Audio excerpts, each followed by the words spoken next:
I'm 85 years old. If you're under 40, this message is for you. Not because I'm wiser than you, not because I figured life out, but because I've already lived the part you're in, and I can see how it ends. Before time expires, please hear this. When you're under 40, time feels generous, not endless, just dependable, like something that will always show up when you need it. You don't wake up thinking you'll waste your life. You wake up thinking you'll get to it later. Later feels harmless at your age. Later feels responsible. Later feels like maturity.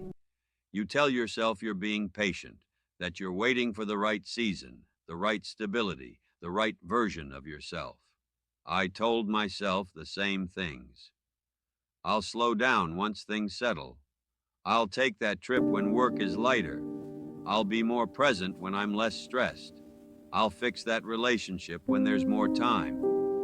There was always a reason to delay, and every reason sounded intelligent.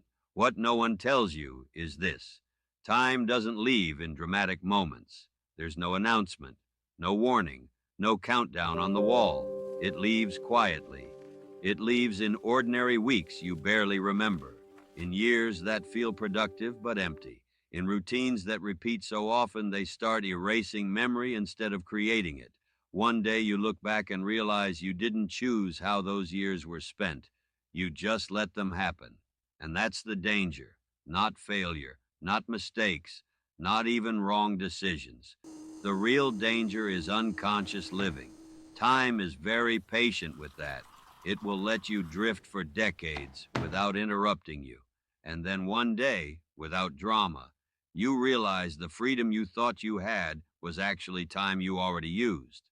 That's when later disappears.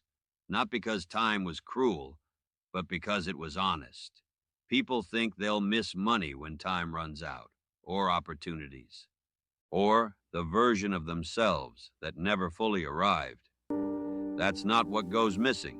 What goes missing are conversations, the ones you meant to finish but kept postponing. It's the dinners that turned into quick meals, the visits that became phone calls, the phone calls that became silence. No one prepares you for how quietly people disappear, not dramatically, not all at once. They fade out through normal life, through schedules, through "I'll call next week," through "I'm just tired today," through "let's do it another time." Another time feels endless when you're young, but it's not. I didn't notice the losses at first. I thought life was simply moving forward. Then one day I realized I couldn't remember the last real conversation I'd had with someone I loved. Not a practical one, not an efficient one, a real one. The kind where you're not checking the clock, not multitasking, not planning the next thing, just being there.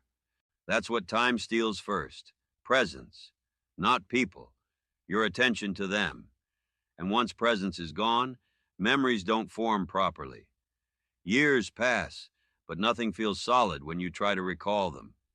You don't say, "That was when I was alive." You say, "That was when I was busy."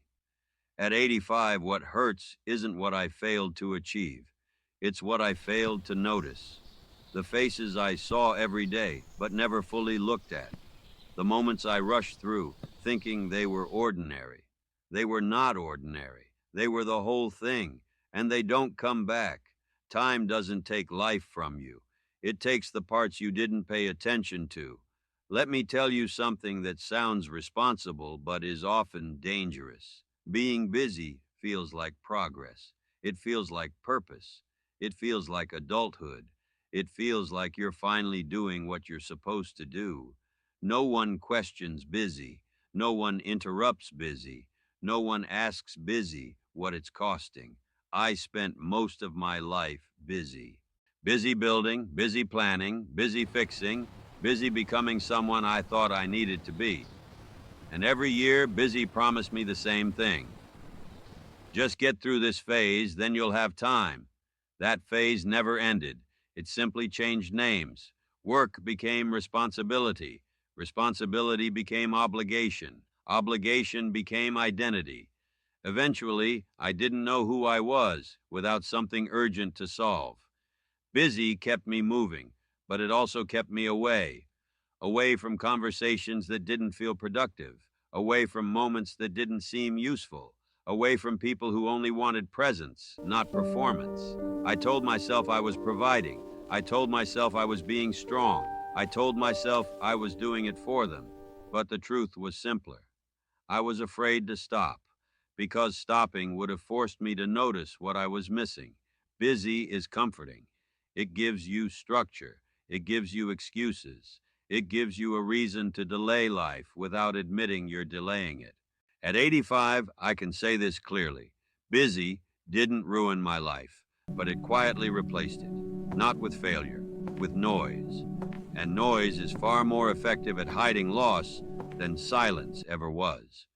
Time doesn't punish you for being busy. It simply lets you trade your life for activity until one day you realize you were always occupied, but rarely present. Another lie I believed was simple. I'll take care of my body later. Later felt logical. Later felt efficient. Later felt like something responsible people scheduled. But throughout history, people never planned to lose their health. They assumed it would remain quietly loyal. Kings believed power would protect them. Warriors believed strength would last. Merchants believed wealth would buy time back. They all learned the same lesson. The body keeps its own calendar. It doesn't negotiate with ambition. It doesn't respect deadlines. It doesn't pause because you're busy. Every generation thinks it's different. More informed, more advanced, more protected, but every generation still ages the same way, gradually, then suddenly. You don't wake up one day old, you wake up one day limited. Movements that once felt automatic start asking permission. Energy that felt endless starts charging interest. And the shocking part isn't the decline, it's how long you ignored the warnings, the tiredness you normalized, the pain you postponed, the sleep you sacrificed, the meals you rushed. You thought you were winning time. You were borrowing from it. Your body remembers every trade, not to punish you, but to keep the record accurate. At 85, health doesn't feel like a goal. It feels like a language I once spoke fluently and never practiced again. I don't miss being young. I miss being unbothered by my own body. So if you're under 40, don't treat your health like a background setting. It's not running silently behind your life. It is your life. Everything else is just what you're doing with it. At 85, your world becomes smaller. Not in a sad way, in a quiet, honest way. The noise fades first. The opinions. The pressure to keep up. The need to impress people you don't even remember. Your calendar empties. Your circle tightens. Your priorities simplify themselves. Not because you planned it, but because time removed everything unnecessary. Careers become stories you tell, not identities you wear. Achievements become footnotes. Titles stop introducing you before your name does. What remains are moments, not the big ones you photographed, but the small ones you never thought to record. The voice of someone who used to call your name, the feeling of a familiar room at night, the way certain people made ordinary days feel lighter. At the end, you don't remember being impressive. You remember being understood. You don't remember being successful. You remember being seen. The strange thing is, everything you once chased for importance slowly loses its meaning, and everything you once postponed suddenly feels priceless. I don't replay my productivity. I replay my humanity. The times I chose to stay instead of leave. The times I listened instead of spoke. The times I made room instead of excuses. Those are the memories that survive when ambition doesn't. Not because they were dramatic, but because they were real. At 85, meaning doesn't come from what you built. It comes from who was there while you were building it. That's the part no one tells you early enough. You spend most of your life trying to become something. In the end, you only want to remember someone. I'm 85. I don't say this with regret. I say it with clarity. You still have time, but not as much as you think. Use it gently. Use it bravely. And remember, before time expires, choose what matters.